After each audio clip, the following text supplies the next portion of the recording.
Como foi prometido, nós temos essa noite a presença do pastor Abelardo, e é uma alegria tê-lo aqui. Ele vai falar um pouco dele, da história dele, e aquilo que o Senhor pôs no coração do irmão. O reverendo Abelardo tem um ministério chamado Nossa Missão, que ele vai explicar. É do presbitério de Rio Claro, e eu vou parar de falar porque a voz dele é muito mais bonita que a minha. Não sei. Eu vou arrumar aqui para o irmão. Eu vou pedir para alguém me ajudar aqui, alguém do som, para ajustar aqui para o reverendo Abelardo. Pablo, você é o cara, vai.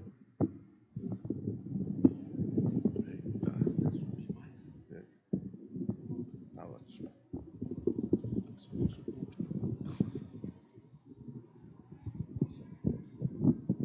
Tá ótimo. Tá bom.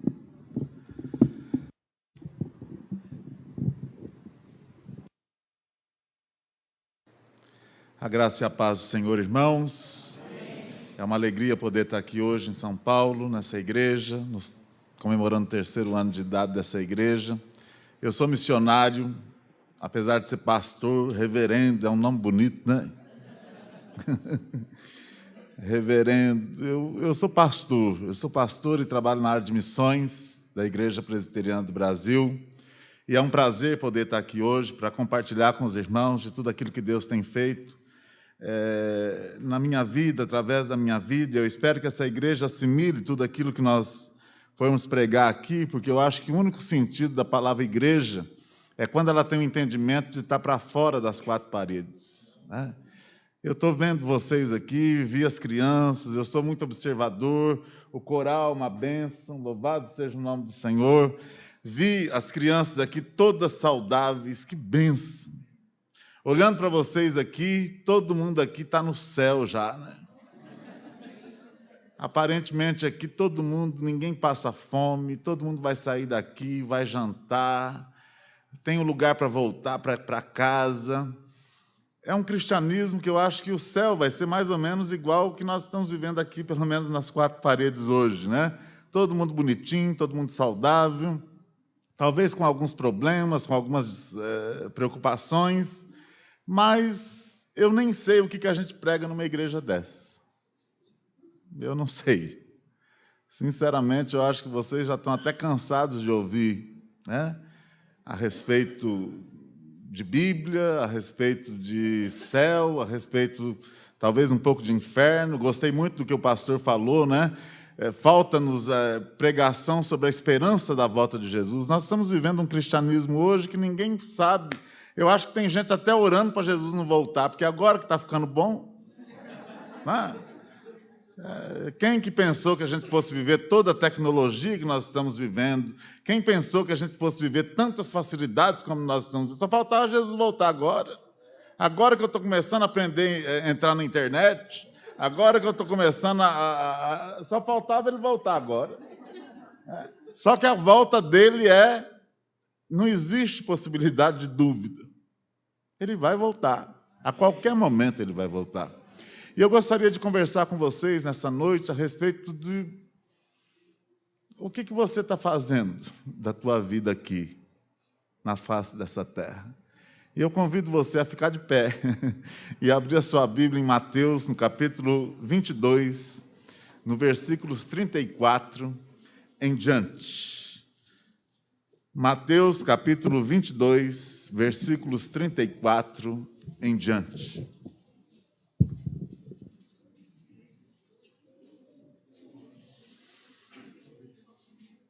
22, 34 em diante. É uma conversa que Jesus tem, não muito agradável, principalmente aos dias de hoje, né? E que eu espero que ele fale aos nossos corações. Entretanto, os fariseus, sabendo que ele fizera calar os saduceus, reuniram-se em conselho. E um deles, intérprete da lei, experimentando-o, lhe perguntou: Mestre, qual é o grande mandamento na lei? Respondeu-lhe Jesus: Amarás o Senhor teu Deus de todo o teu coração, de toda a tua alma e de todo o teu entendimento. Este é o grande primeiro mandamento. O segundo, semelhante a este, é: amarás o teu próximo como a ti mesmo. Destes 2 mandamentos dependem toda a lei e os profetas. Oremos. Deus, nós te louvamos e te adoramos nesta noite, por tudo aquilo que nós estamos vivendo neste culto. E a tua palavra foi exposta. E nós queremos abrir o nosso coração para que o Senhor fale profundamente conosco. Mude a nossa vida através dos teus ensinamentos. Dá-nos entendimento, ó Deus. Dá-nos simplicidade para entendermos a tua palavra. Nós oramos agradecidos, em nome de Jesus. Amém. Podemos assentar, meus irmãos?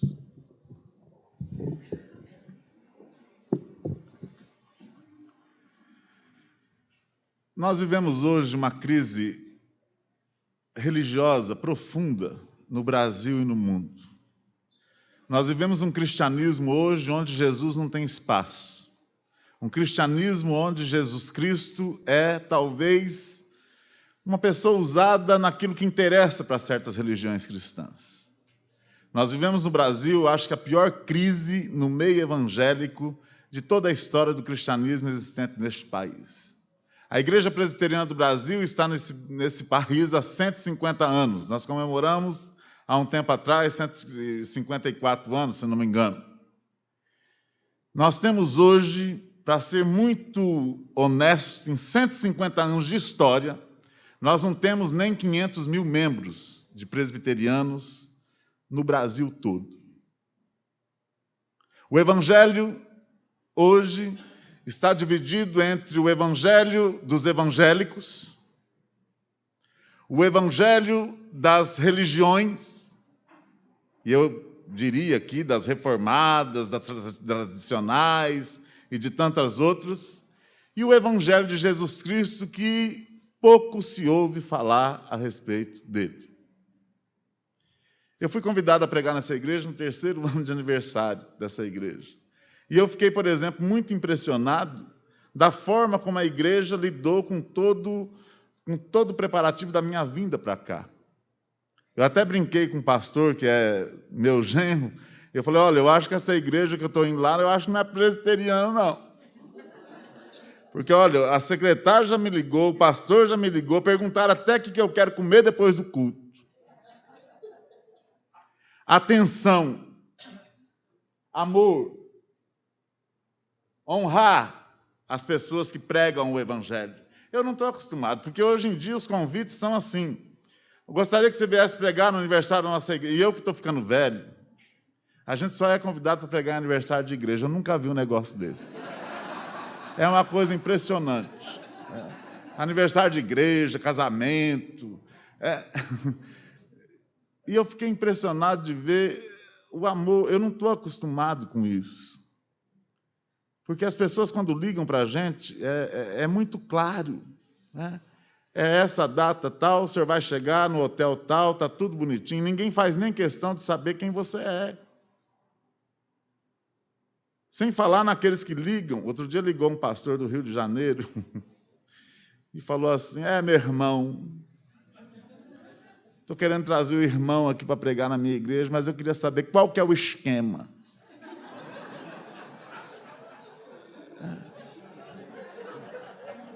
Eu falei, meu irmão, quem tem esquema é bandido. Eu não tenho esquema, não. Que esquema? Que negócio de esquema?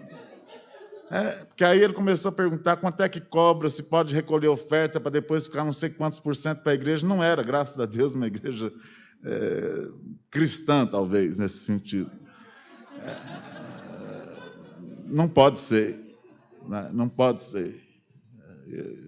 Eu não consigo enxergar, por exemplo, em todos os evangelhos de Jesus, eu não consigo enxergar Jesus metido nesses esquemas que nós vemos hoje, evangélicos.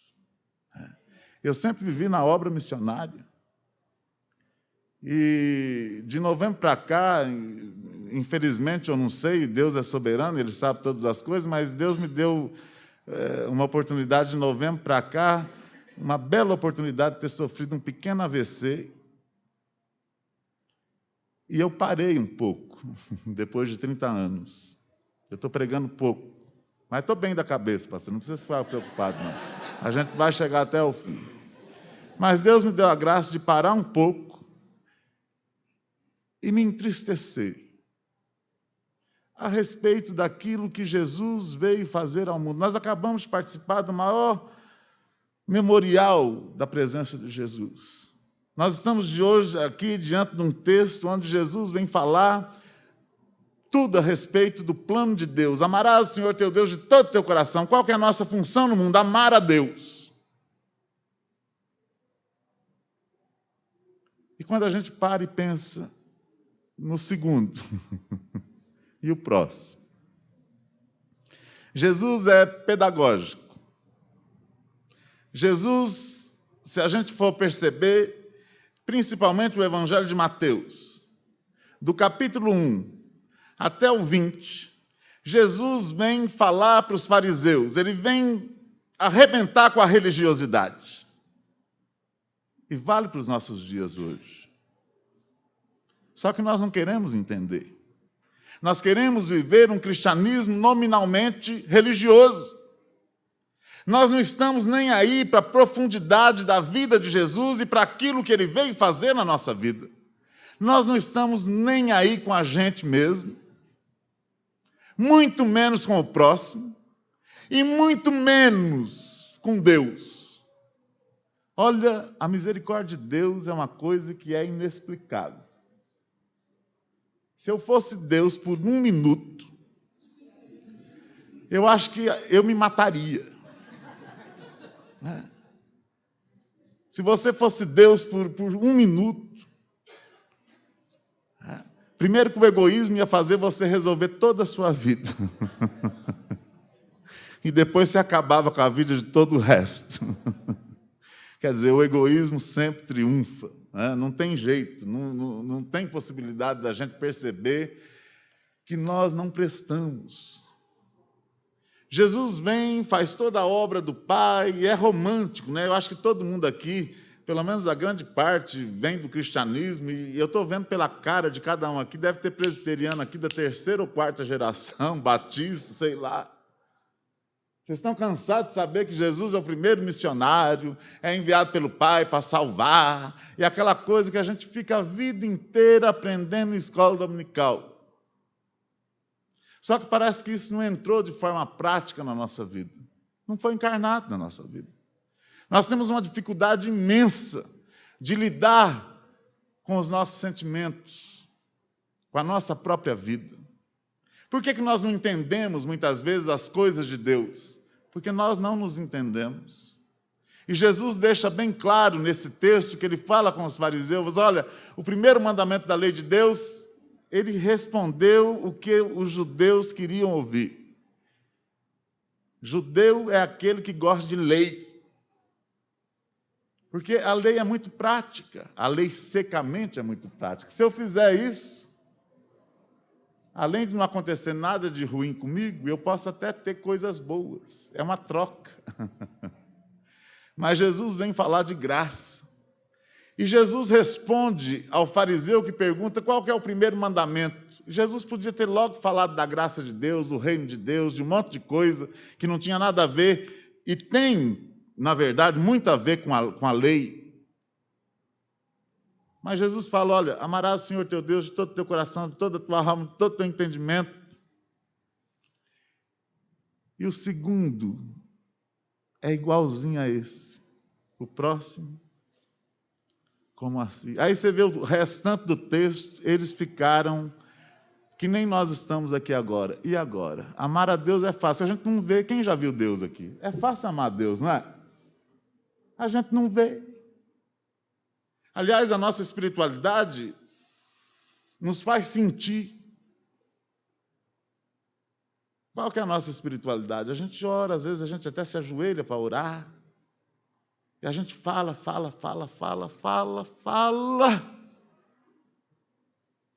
E a hora que Deus vai falar, a gente já, em nome de Jesus, amém. A gente pega a palavra de Deus, Tem gente que não... Eu acho que tem gente que vai chegar em casa e falar assim, mas eu não concordo com esse texto. Eu não concordo. Meus irmãos, não precisa ser um exegeta, é um nome, parece um palavrão. Não precisa ser brilhante, teólogo, para entender na simplicidade o que Jesus quis dizer aqui. Deus, próximo, de trás para frente, a gente se ama. Eu fico olhando para cada um de vocês aqui e eu olho para a minha vida. Viver é uma coisa horrível. Ah, mas é gostoso. Nossa, que pastor pessimista. Não, eu não sou pessimista, não. A gente nasce, às vezes, em cada família que só Jesus. Eu, por exemplo, desde que eu nasci, primeira coisa que aconteceu no meu nascimento, minha mãe teve uma depressão pós-parto. Praticamente a minha avó, mãe do meu pai, que me criou. Eu tive um relacionamento com a minha mãe horrível. Agora, pergunta se isso não trouxe um monte de trauma na minha vida. Misericórdia, até hoje. Até hoje. Então, a vida nunca foi fácil para mim e eu creio que para você também não. Aliás, a gente já nasce, parece que... Eu não sei o que aconteceu com Adão. A impressão que eu tenho de Adão é de um homem bem bobão. Ela falou, como tá? Parece comédia até, né? E às vezes, o que aconteceu? Uma mordidinha que ele deu naquela fruta? Será que precisava tanta impiedade, né, da parte de Deus? Tanta coisa assim? Porque foi uma desgraça total. O pecado no Éden foi uma coisa assim que arrebentou com a vida de todo mundo. Só que hoje, a gente não tem noção que mesmo tendo Jesus como Senhor e Salvador das nossas vidas, nós continuamos pecando. O pecado é uma coisa que está encarnada. É interessante quando nós nos preparamos para a Santa Ceia, é justamente isso mesmo. Nós nunca devemos deixar de tomar a ceia porque nós pecamos, porque nós vai pecar sempre. Eu tenho certeza que depois que você tomou a ceia aqui hoje, você já pecou. Ou não? Quem sabe pecar aqui? Levanta a mão. Quem não sabe, conversa comigo. Depois do culto, tem uns pecadinhos novos. Vocês não têm noção como é gostoso pecar. É que nem falar mal da vida dos outros, né? É gostoso. É pecado, mas é gostoso. A gente passa o tempo, né? A gente se reúne com os amigos, vai falar mal da vida dos outros, da igreja. Passa o tempo, mas é pecado. E nós não nos amamos, porque a vida nos tratou de forma cruel. Eu não estou querendo colocar a culpa de tudo que aconteceu no coitado do Adão. Mas a vida do ser humano, seja ele de qualquer cultura que ele tiver, é uma vida triste, angustiante, cheia de traumas, de angústias, de incertezas, de solidão. Se não for a esperança em Cristo Jesus,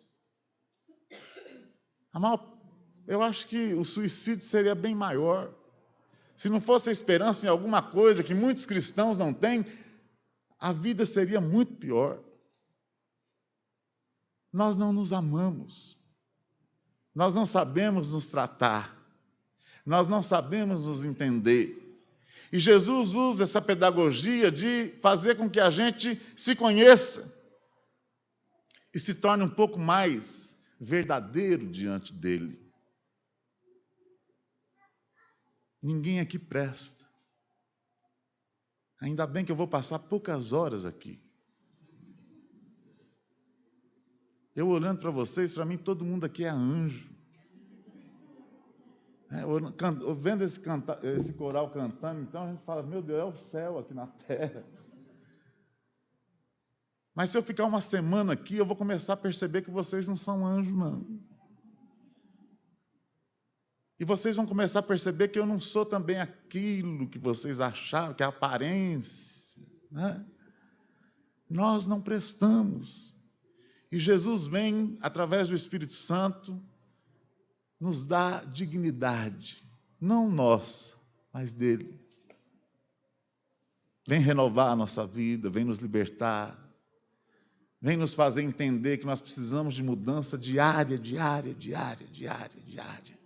Porque se não for assim, é impossível a gente amar o próximo que está mais próximo.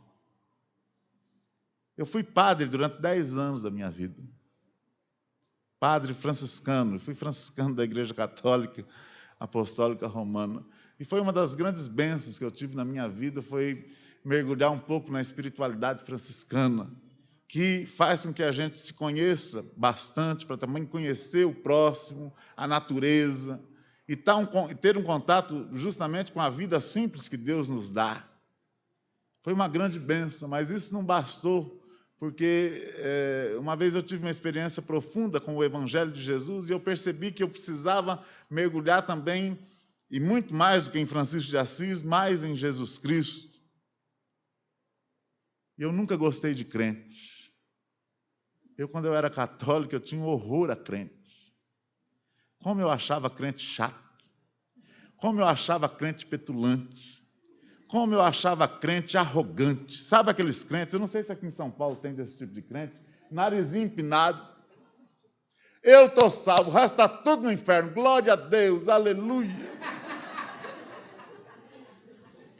Crente que chegava para mim, ao invés de me falar de Jesus, eles vinham e falavam: padre, o senhor sabia que o senhor morreu hoje como padre? O senhor vai para o inferno? Olha que maneira amorosa de falar de Jesus Cristo. Eu tinha nojo, desculpa a expressão, eu tinha nojo de crente.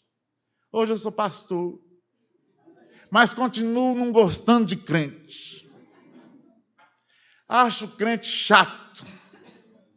Acho alguns crentes que ainda não entenderam a finalidade dele estar aqui na face dessa terra. E tem muitos crentes que eu achava que já devia ter morrido há muito tempo. Porque é uma pedra de tropeço nesse quesito amar o próximo. Nós somos ótimos em doutrina. Nós somos ótimos para julgar as pessoas que morrem. A gente fala: foi para o inferno.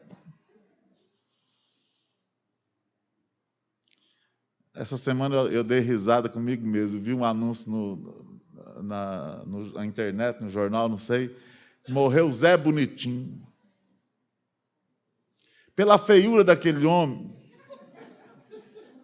como crente, a gente fala: foi para o inferno.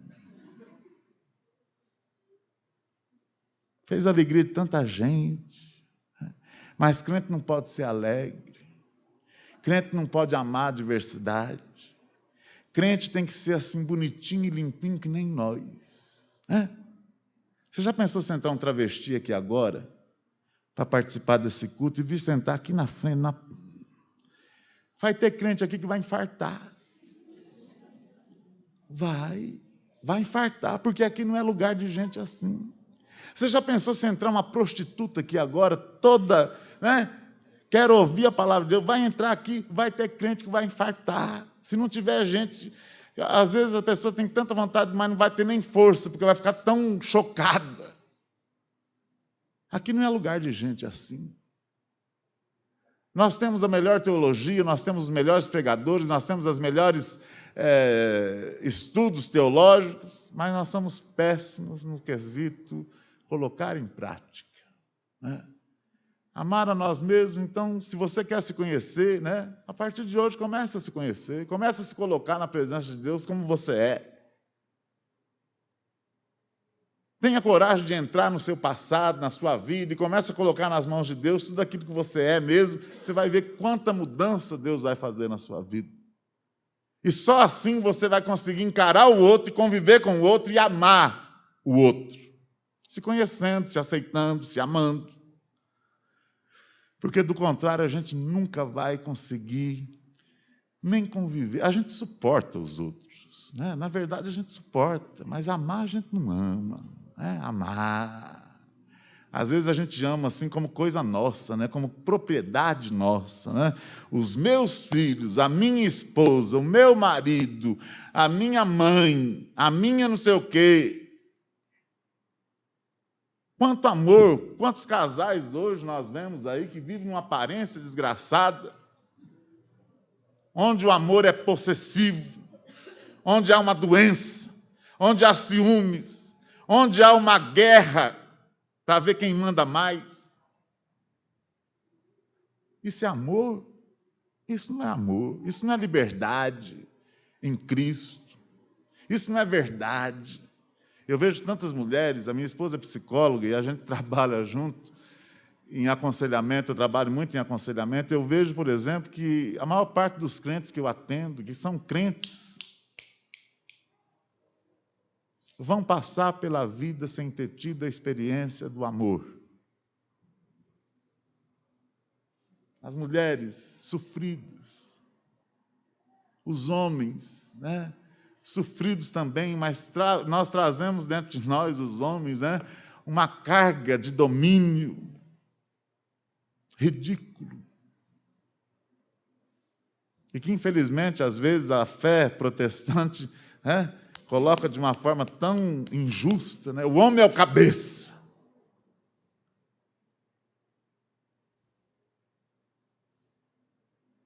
O que é a mulher na fé protestante? A Bíblia diz que existem tantas mulheres na Bíblia. Maria, por exemplo, mãe de Jesus.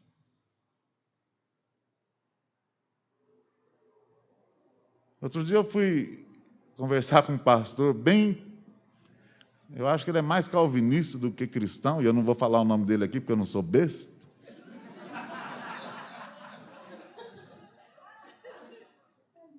Ele falou: na minha igreja, mulher nem orar a hora,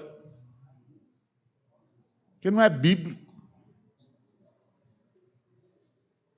Na igreja, a mulher tem que ficar... Eu pensei que ele estivesse brincando, mas o assunto foi ficando sério, e eu falei: meu Deus do céu.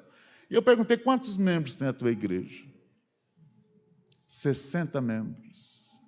Eu falei: que benção.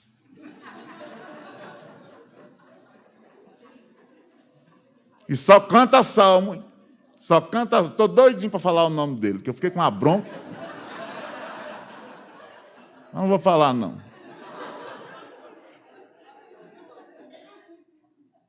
Daqui a pouco eles vão falar: fala.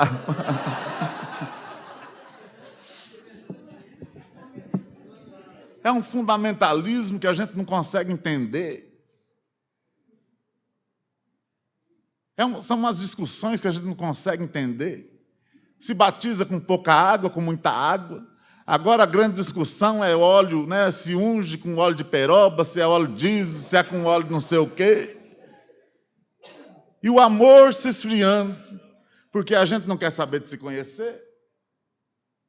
Nós não queremos nos conhecer, e nós não queremos amar a nós mesmos, os outros muito menos. E Deus é um detalhe. Deus é um detalhe. Ainda mais para nós que cremos na soberania. Tem gente que crê tanto na soberania que fala: não, pastor, missões é coisa de outro mundo, não precisa fazer missões, não. Quem está salvo, está salvo. Não precisa fazer missões, gastar dinheiro com missões. Não aproveitar a vida, pastor. Eu não invisto em missões, não, porque Deus sabe que o que tivesse que ser salvo, Ele vai salvar, vai mandar um anjo, uma mula. Andou no Antigo Testamento, usou tudo isso, vai usar hoje.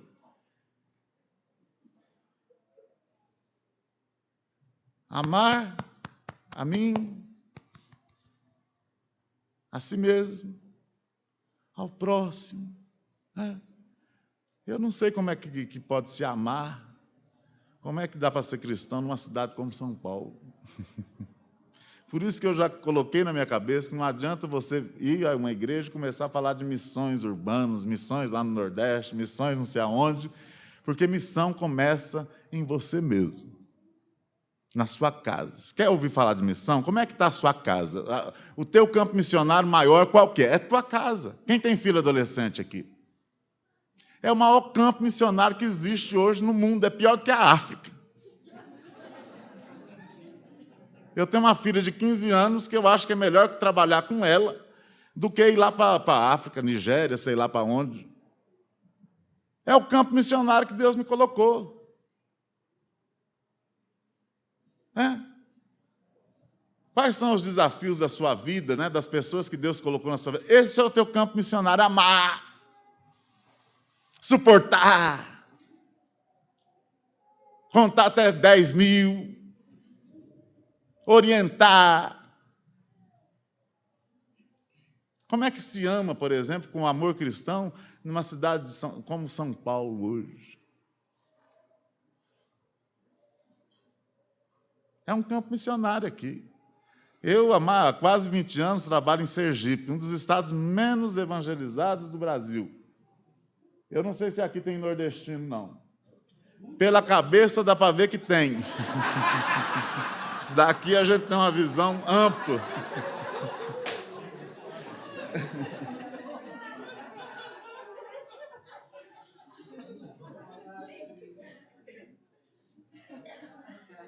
Quando eu comecei a entrar no estado de Sergipe, isso há quase 20 anos, lá não existia nem igreja católica, para vocês terem uma ideia. Não existia igreja católica. Hoje, aos trancos e barrancos, lógico, tem presbiterianismo nas capitais, né? Mas em alguns lugares lá, nós temos 8 congregações. Pobre, pobre, pobre de maré de si. A congregação mais rica nossa lá deve arrecadar 300, 400 reais por mês. E quando a gente vem para um seminário aqui em São Paulo, né, algum seminário, a gente está falando, gente, tem tantos seminaristas aqui, Deus não está chamando ninguém aqui para ir lá para o Nordeste. Não. Meu chamado é aqui para o Sudeste. Aqui tem mais igreja do que crente. Eu nunca vi um negócio desse. Vem falar de missões. A igreja está preocupada com obra missionária. Nós trabalhamos com caminhoneiros. Nós temos uma congregação no Porto de Santos que atende milhares de caminhoneiros. Nós distribuímos cerca de 10.000 Bíblias por ano nas estradas. Temos um pastor que nós mantemos lá, presbiteriano, está lá mantido lá no Porto de Santos, aconselhando, acompanhando, evangelizando, tal. Esse ano nós começamos muito bem. Nós estamos precisando fazer 10.000 Bíblias na Sociedade Bíblica do Brasil. Pedimos essas 10.000 Bíblias para a nossa denominação, que tem condições de dar. O que são 10.000 Bíblias? Para o Mackenzie, ou sei lá, para nós. Não é nada, isso aí é um. A burocracia é tão grande que não foi aprovado, não encaixa. Nós não temos recursos para mandar fazer na Sociedade Bíblica as 10.000. Como é que se faz missões sem dinheiro? Nós lemos um texto aqui em Romanos, vocês leram? Como é que vão crer se ninguém prega? E quem fala em missões, né? Vocês chamaram um missionário para vir aqui pregar no aniversário da igreja para vocês, eu acho assim, isso de um risco horrível, mas eu vim aqui como servo de Deus e eu espero que vocês entendam essa questão. Meus irmãos, quando a gente olha para as nossas denominações, sejam elas batistas, anglicana, presbiteriana, nós somos todos membros de uma igreja de classe média alta. Quem precisa ouvir o evangelho mesmo está no meio da rua, está nos rincões desses sertões por aí. Ninguém investe. Missões no Brasil é brincadeira. Todo mundo acha que missão a gente tem que ir com fé. É lógico que a gente vai com fé. Se não tiver fé, a gente não vai fazer missões. Quando eu comecei a ir para o Nordeste, eu fui literalmente na fé. E a coisa foi aumentando, e os caminhoneiros, e depois as prostitutas. Hoje a gente tem uma missão que eu falo, meu Deus, como é que nós vamos continuar mantendo isso? As igrejas estão com as arrecadações baixas. As igrejas não têm visão de investir no reino de Deus. Quando você fala hoje evangélico, eu estou vendo que tem visitantes aqui, e é bom eles saberem disso. Evangélico hoje é sinônimo no Brasil de picaretagem. Se alguém pergunta, vai um pastor tentar fazer um crediário hoje. Qual que é a tua profissão? Pastor. Não pode. Pode não. Graças a Deus que não pode.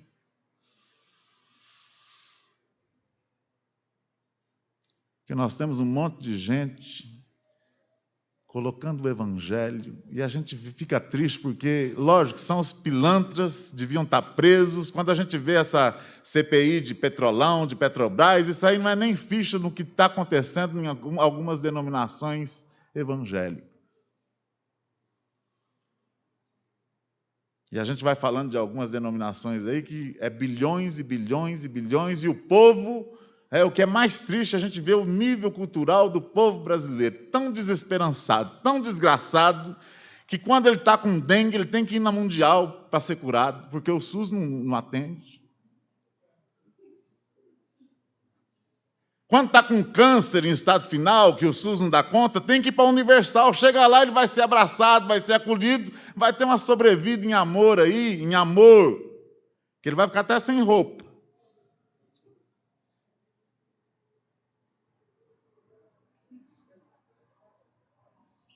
E dinheiro, dinheiro, dinheiro, Deus do nosso... a grande idolatria. Eu me lembro que, quando eu era padre, o pessoal, o senhor vai para o inferno porque o senhor é idólatra. Como se a única idolatria fosse as imagens de esculturas. E a pior idolatria que nós vemos não são as imagens de esculturas, mas é aquilo que nós temos no nosso coração. E a idolatria no meio protestante, evangélico, é o quê? Vem para Jesus. Quanto que você tem? Quanto que você vale? Atualmente eu tenho visto pastor brigar por membro de igreja. Como é que você convida fulano de tal para ir para a tua igreja? O dízimo dele é que sustenta a minha, e sai na pancada. Vocês não sabem de nada. Por isso que eu gostaria, e a minha oração ao sair daqui, é que essa igreja se conserve, olha, na verdade de Jesus Cristo. Porque a verdade de Jesus é amar a Deus sobre todas as coisas. Próximo, como a si mesmo. Eu não sou pastor de ovelhas saudáveis como vocês. Nunca vou ser. Não tenho vocação para ser pastor de igreja local. Porque eu já falei que eu não gosto de crente. Eu acho crente... Não é à toa que Jesus compara a ovelha, né? A ovelha é um bichinho tão frágil, tão dengoso. Ovelha é um bichinho que necessita de um cuidado tão especial, porque qualquer coisinha, ovelha não tem visão, ovelha não tem... Olha, para ser pastor precisa dar trabalho. Dá trabalho.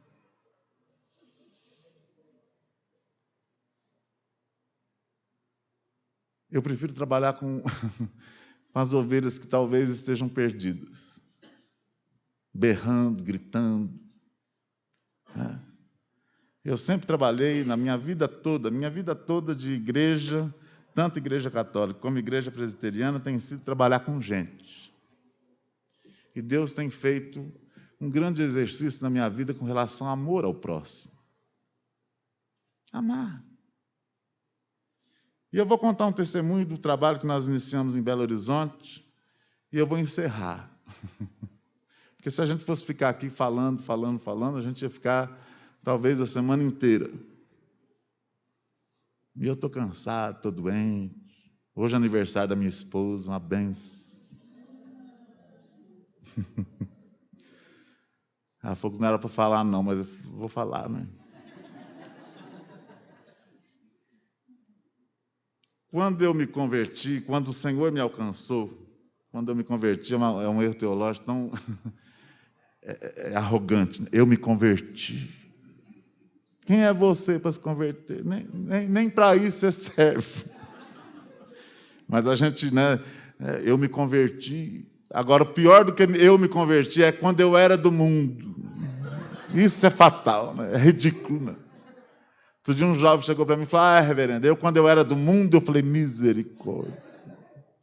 Olha dele, quando eu era do mundo, Todo final de semana a gente se reunia em casa, da família, a gente comia, bebia, todo mundo contava piada, ria. Agora que eu encontrei Jesus, pastor, eu não consigo mais nem visitar minha família. Eu falei, gente, por que não morre uma desgraça dessa, né? Eu falei, que conversão que é essa, pelo amor de Deus? Antigamente, ria, contava piada. Hoje, essa cara de encontrei Jesus. Logo que Jesus me alcançou pela sua graça, eu sempre trabalhei na área social da Igreja Católica e na década de 80, quando eu me formei, estava começando a AIDS no Brasil. E a congregação franciscana que eu pertencia me convidou a trabalhar com doentes de AIDS no interior de São Paulo. Nós somos a primeira congregação cristã a montar uma casa de apoio a acolher doentes de AIDS. Naquela época, ninguém sabia o que era AIDS. Nem os médicos, ninguém. A gente vinha aqui no Emílio Ribas, estava todo mundo mais perdido. E eu comecei a ter contato com sofrimento, com morte de adolescentes, de jovens e tal. E fui trabalhando, acolhendo os doentes, morrendo os doentes na casa de apoio e, ao mesmo tempo, trabalhando na prevenção com prostituição. Depois que houve a conversão na minha vida, eu fui para o lado protestante, eu falei, gente, esse povo não trabalha, esse povo não faz nada, esse povo só quer saber de orar, esse povo só quer saber de cantar bonito. Vi alguns relatos de trabalho missionário e falava, gente, isso não é trabalho missionário, pelo amor de Deus. E eu comecei a me aventurar, porque quando eu me converti também, né, eu me converti, era um tal de ex-padre. Olha o ex-padre. Ninguém sabia o meu nome, não, era ex. Porque hoje, converteu, torna ex, né? Todo mundo aqui gosta de testemunho, gosta? Ex-gordo. Outro dia eu ouvi um testemunho de um ex-paquito. Eu falei, misericórdia, o que é isso? Eu falei, não é possível. Ex-paquito. E se eu tivesse me enveredado, pastor, pela questão de ex, talvez hoje eu estivesse milionário. Porque o crente gosta de história, o crente gosta de drama, o crente gosta de sangue. Quanto pior, melhor. Outro dia eu ouvi um testemunho de um ex-membro do Comando Vermelho, numa igreja pentecostal, igreja lotada de gente. Eu estava sem fazer nada, falei, vou, né? Em Presidente Prudente, isso aí faz anos. E ele começou a dar o testemunho, e eu falava, gente, esse homem não fala em Jesus, só fala do passado, da desgraça. E teve uma hora que ele falou, eu na minha vida já matei mais de 15 da igreja, glória a Deus! Eu falei, misericórdia. Eu comecei a me ver naquilo, eu falei, não é possível um negócio desse. Hoje eu pouco falo, e outra coisa, eu teria que ser muito sem vergonha se eu viesse aqui falar mal da Igreja Católica. Porque já faz mais de 20 anos que eu estou no meio protestante. E eu não sei não se o Papa Francisco falar volta. Eu não sei não. Hoje não posso voltar porque eu estou casado, está bem melhor, né? Entende que religião, a gente sai de lá para ir para onde? Sai daqui para ir para onde? E eu comecei a observar que no meio evangélico as pessoas não tinham muita experiência para trabalhar com gente. E eu comecei a trabalhar com caminhoneiros no Nordeste, e aos poucos trabalhando com prostitutas, e aos poucos Deus foi movendo algumas pessoas para estar investindo, conhecendo nosso trabalho, e o trabalho foi ficando conhecido e muita gente se envolvendo, até que um dia, há 9 anos mais ou menos, eu fui convidado para pregar na primeira igreja presbiteriana de Belo Horizonte. E eu vou encerrar com esse testemunho. A primeira igreja presbiteriana de Belo Horizonte, eu acho que muita gente aqui já ouviu falar dela. É a igreja, talvez a igreja mais tradicional que existe no Brasil. Lá é impossível bateria, é impossível cantar corinhos. Lá tem não sei quantos corais. É uma igreja tremendamente tradicional. Uma igreja rica, uma igreja muito rica, uma igreja de famílias presbiterianas já, que tem um conhecimento profundo de reforma, de fé reformada. E o pastor da igreja era, na época, o secretário executivo da Igreja Presbiteriana do Brasil, um homem muito temido por uma teologia. Até o nome dele é temido. O nome dele, Ludgero, até o nome dele dá medo na gente, né? Reverendo Ludgero. E eu fui convidado para pregar naquela igreja. Uma igreja, e eu fui com muito medo, mas com muito medo. E quando eu fui convidado para pregar lá, meus irmãos, eu confesso que o meu lado humano gritou. Gritou, mas gritou mesmo. Eu falei, eu tenho que fazer um sermão na carne. Eu falei, esse povo gosta de Calvino, esse povo gosta de reforma, esse povo gosta... Eu vou fazer um sermão. Fiz um sermão que gastei uma semana e ficou bonito. E fui. Eu falei, eu vou abafar. Porque, lógico, eu não sou tonto. Se o pessoal gostasse de mim ali, eu tinha a chance de ter aquela igreja como parceira. Fui para o púlpito. Lá se prega de toga. É uma coisa assim impressionante. Quando o reverendo Ludgero passou a palavra para mim, que eu abri a Bíblia, no meio da Bíblia estava o meu sermão escrito. Naquele momento, meus irmãos, me deu um branco, mas um branco, que eu não lembrava, não enxergava e não lembrava nem o texto que eu tinha preparado. Parece coisa de pentecostal. Naquele momento eu fechei os olhos e me senti o pastor mais ridículo diante de Deus. Me senti envergonhado diante de Deus. Me senti péssimo. E por alguns instantes ali, aquele silêncio todo, eu orei e falei, Senhor, tem de misericórdia de mim. Mas se o Senhor quiser me humilhar também aqui, eu mereço. E Deus me usou como eu creio que Ele está usando aqui. E eu preguei realmente aquilo que Deus queria que eu pregasse, a respeito de visão missionária, e foi uma bênção. E depois que terminou o culto, nós fomos à porta da igreja, e todo mundo começou a cumprimentar, e eu percebi que as pessoas saíram muito constrangidas da igreja, que realmente foi um sermão muito pesado. E chegou um presbítero para mim e falou assim, meu irmão, você não tem noção do que Deus falou através de você. Ele falou assim, eu estou envergonhado do meu cristianismo, eu estou envergonhado daquilo que eu tenho vivido.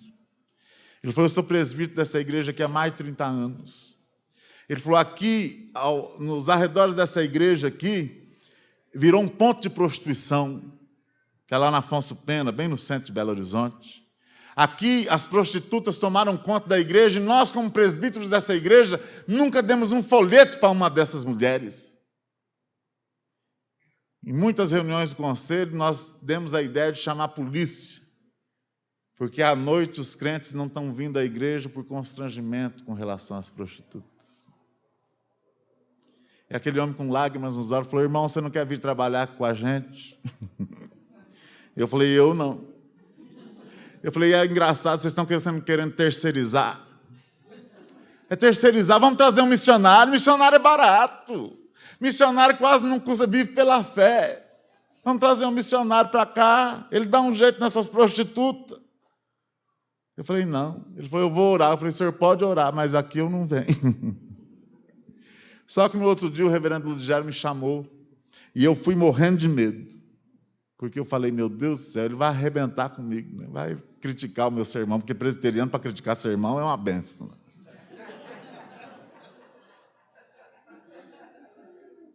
Eu falei, ele vai arrebentar comigo. Fui com medo, cheguei lá, ele me recebeu com muita simpatia, com muito amor, conversamos um monte. E no final da conversa ele veio com o mesmo papo do presbítero. Ele falou, as prostitutas aqui estão sendo um alvo de missões para a nossa igreja. E ele falou, você não quer trabalhar com a gente? Eu falei, não, aqui não. Ele falou assim, não, mas ele foi muito inteligente. Ele falou, você não quer ajudar a gente a montar uma equipe aqui para trabalhar com elas? Eu falei, é isso eu posso. E o conselho se reuniu, me deram carta branca e eu comecei a fazer um trabalho com a igreja. E surgiram mais de 140 pessoas dispostas a trabalhar com prostitutas.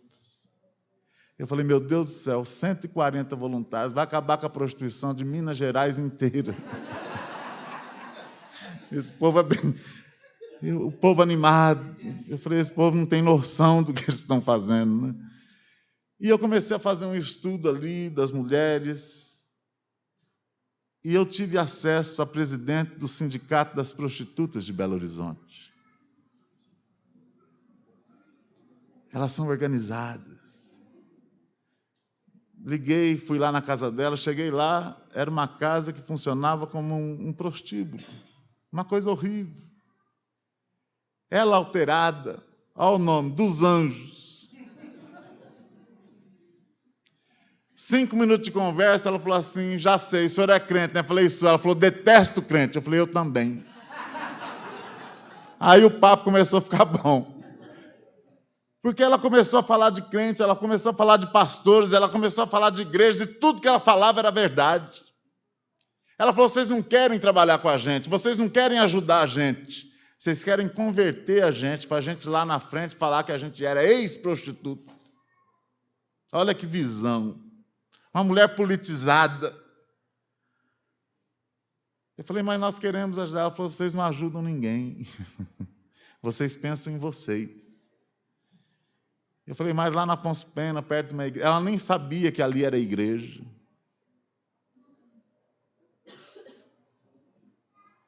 Eu falei, mas nós queremos ajudar. Ela falou, como?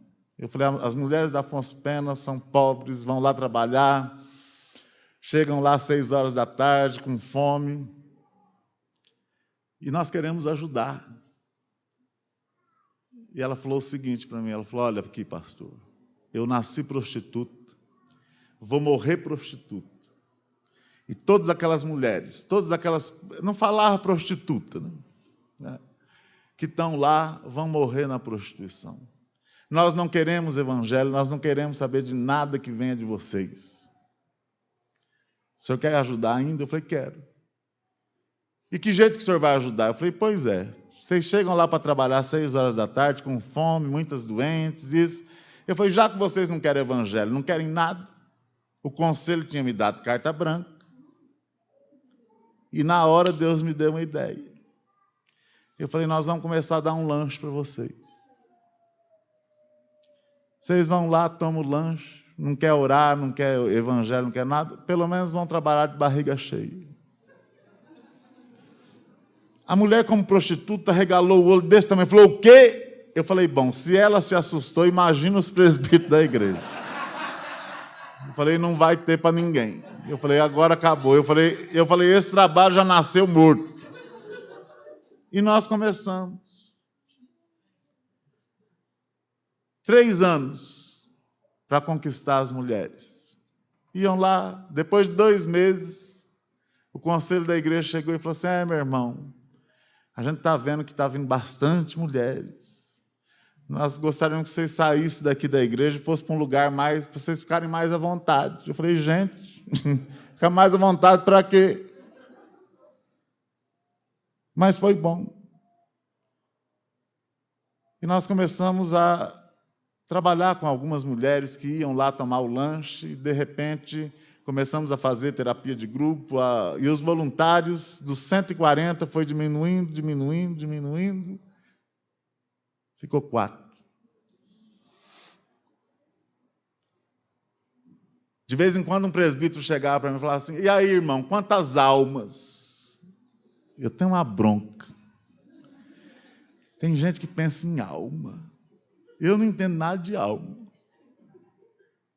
Eu fui chamado para pregar o evangelho, e a gente prega o evangelho para a gente. Quantas almas vocês já ganharam para Jesus no projeto? Nenhuma. Só que ali a gente estava com a oportunidade de pregar. Elas já vinham querendo orar. Só que a pressão foi sendo tão grande, né? Quantas almas, que um dia eu cheguei para o pastor que trabalhava comigo lá, e eu falei assim, olha, vamos parar esse projeto, porque as almas não tá vindo, não. Até eu estava começando a ficar incomodado. 3 anos e ninguém se converte, só comendo lanche. Mas sendo discipulados, um discipulado sério. É isso que eu gostaria de falar para vocês, né? Perseverança na pregação do Evangelho. Amar as pessoas. E esse pastor falou, não, vamos continuar mais um pouco, está sendo bom. Eu falei, mais 3 meses, depois a gente para. E nesses 3 meses, um dia eu estava num grupo lá com cerca de 18 mulheres. Elas saíam da zona e iam lá para poder tomar o lanche e receber a palavra de Deus e oração. A gente já tinha liberdade de conversar. E num desses 3 meses que a gente estava para o projeto, eu estava falando sobre o senhorio de Jesus. 5 minutos de uma palavra rápida. E no que eu estou falando, a dos anjos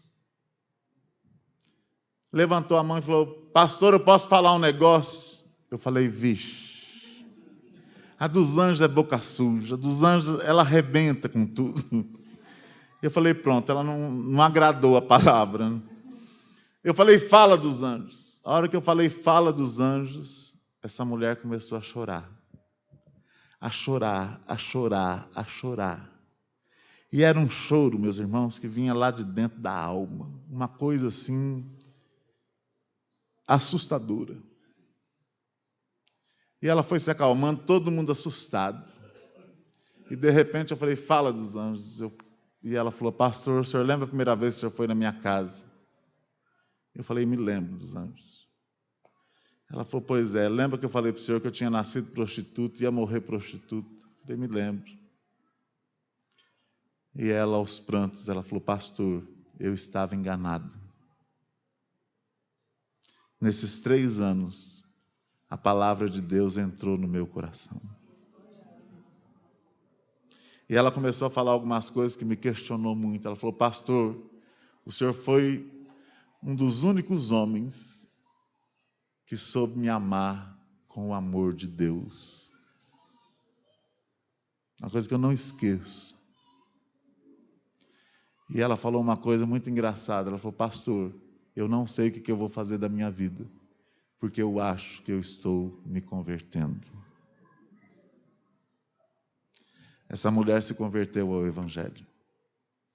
A casa dela era uma zona de meretrício, literalmente. E hoje aquela casa é uma congregação da Igreja Presbiteriana do Brasil. Nós temos lá cerca de 15, 18 mulheres que frequentam os trabalhos sociais e mais de 40 crianças, filhos de prostitutas, que estão sendo alcançados pelo poder do Evangelho. Cada mulher que se converte é um transtorno. Por quê? Porque custa. A gente tira de lá, tem que dar ajuda financeira, tem que encaminhar para curso profissionalizante, é uma coisa toda. E outro dia um presbítero chegou para mim e falou assim, reverendo, eu estou preocupado. Eu falei, com o quê, meu irmão?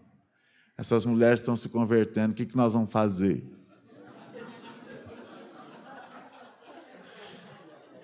Eu falei, vamos matar.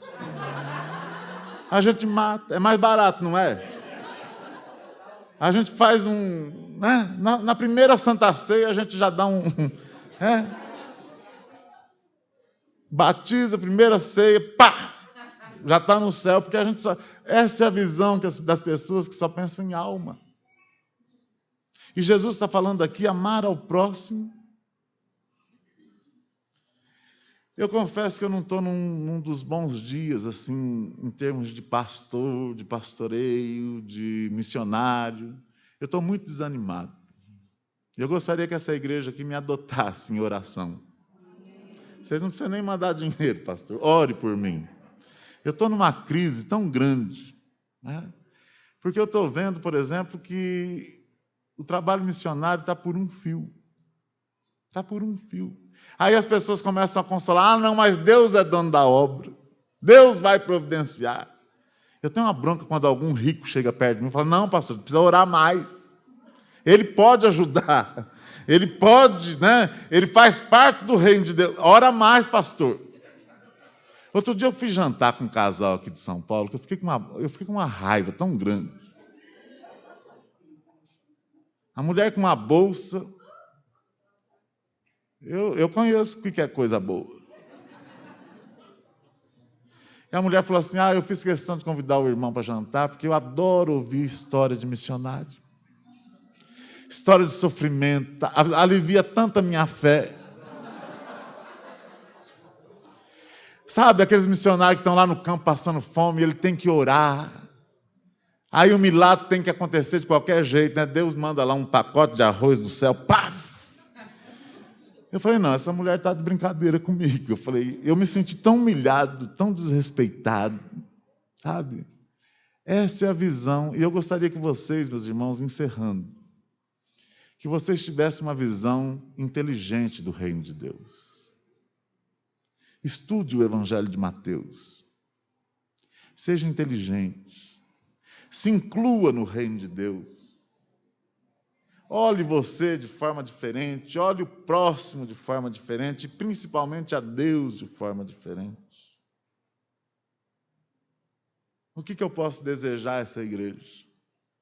Que Jesus Cristo seja o Senhor absoluto, total dessa igreja, que não são essas 4 paredes.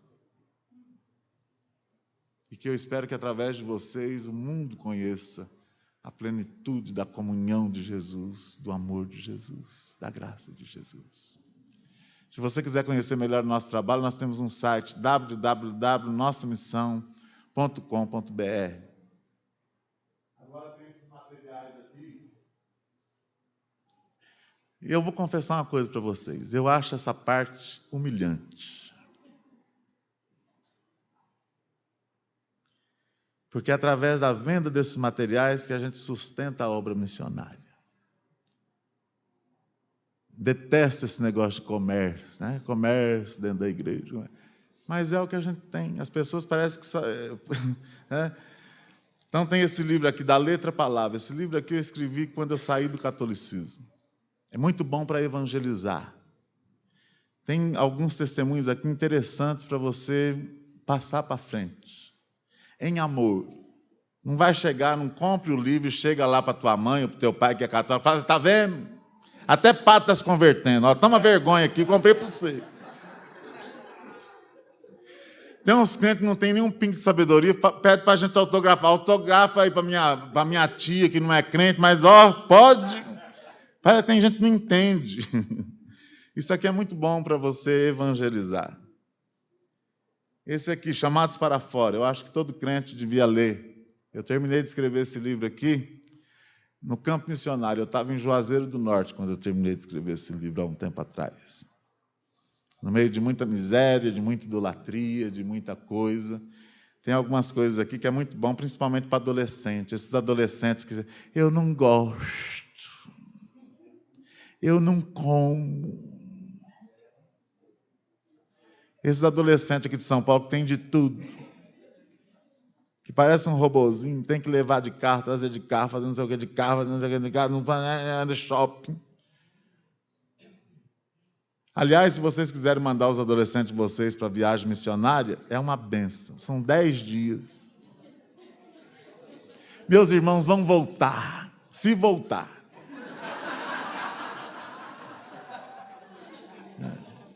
É uma bênção. Graça indivisível, salvos para servir. Esse livro aqui eu escrevi de uma forma mais... um alerta para a igreja. Salvos para servir. Esses 3 livros eu escrevi. Essa Bíblia aqui, nós temos um lote de 8.000 Bíblias. Eu gostaria que vocês prestassem bem atenção.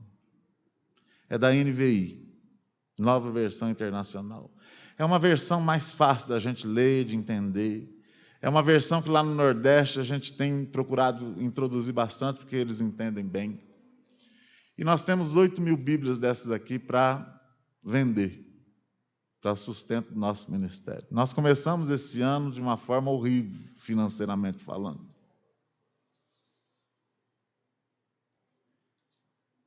A proposta é Se cada crente comprasse uma Bíblia dessa e nos doasse de volta, nós abençoaríamos muitas igrejas paupérrimas do Nordeste. Existem igrejas no Nordeste que não têm Bíblia. O pastor é semi-analfabeto, mas existe uma igrejinha lá que Deus está fazendo a obra. Eu pretendo levar essas 8.000 Bíblias até junho ou julho para lá. Nós não vendemos nenhuma com esse propósito, porque eu estou pregando menos agora também. Então, eu queria ver, quem puder adquirir essas Bíblias e nos doar, para a gente doar para igrejas no Nordeste, seria uma benção. Cada Bíblia custa R$50. Cada livro, esses 2 menores, custa 10 cada um, e esse aqui custa 30, o maior, o mais com páginas. E vai estar sendo vendido lá no final do culto. Uma vez eu preguei aqui em São Paulo e um presbítero falou: pastor, você vem com esses livros aqui vender, mas você não vai vender muito não, porque o povo aqui em São Paulo só anda com cartão. Eu falei: misericórdia. Ele falou: você tinha que ter uma maquininha de cartão. E eu estou com a maquininha aí. Só não compra quem for muito ruim. Vamos ficar de pé, vamos orar.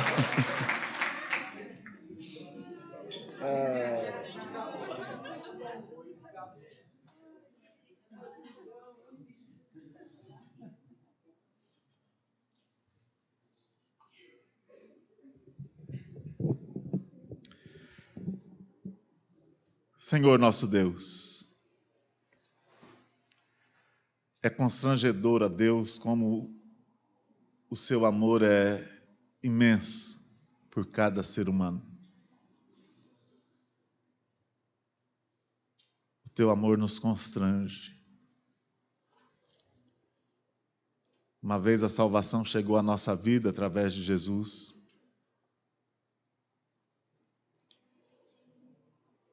E não veio à nossa vida, Deus, para que nós ficássemos fechados em nós mesmos.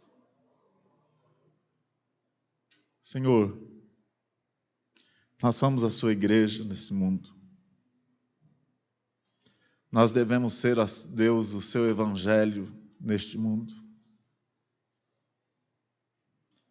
Nós devemos pregar, sim, ó Deus, com a nossa voz, com a nossa boca, com a nossa língua.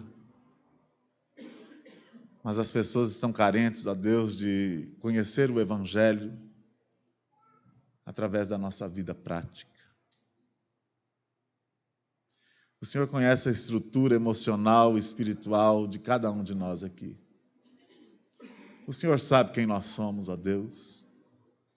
O Senhor sabe que nós precisamos muito da tua cura, do teu entendimento. O Senhor sabe que nós somos dependentes em todos os sentidos do Senhor. Muitas vezes nós nos desanimamos, nos entristecemos.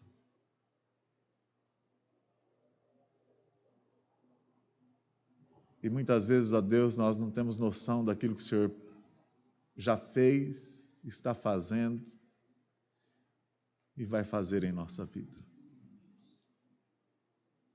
Anime o nosso coração, ó Deus, para que nós possamos te buscar mais. Que o teu Espírito Santo nos faça, ó Deus, pessoas curadas pelo poder do teu Espírito. Que nós possamos nos amar, amar o próximo e amar ao Senhor. Senhor, que nós possamos te buscar em espírito e em verdade. Obrigado pela vida dessa igreja, Deus. Foi muito bom conhecer esses irmãos, essa igreja acolhedora. Obrigado por esses 3 anos de vida dessa igreja institucional aqui, mas por cada vida que o Senhor levantou aqui. Continue abençoando a vida do pastor, dos presbíteros, diáconos. Ó Deus, tudo aquilo que funciona nessa igreja, que seja para glorificar o seu nome. Nós te exaltamos, te adoramos. Faça de nós, ó Deus, cristãos cheios de Cristo. Liberta a nossa vida. em nome de Jesus. Amém.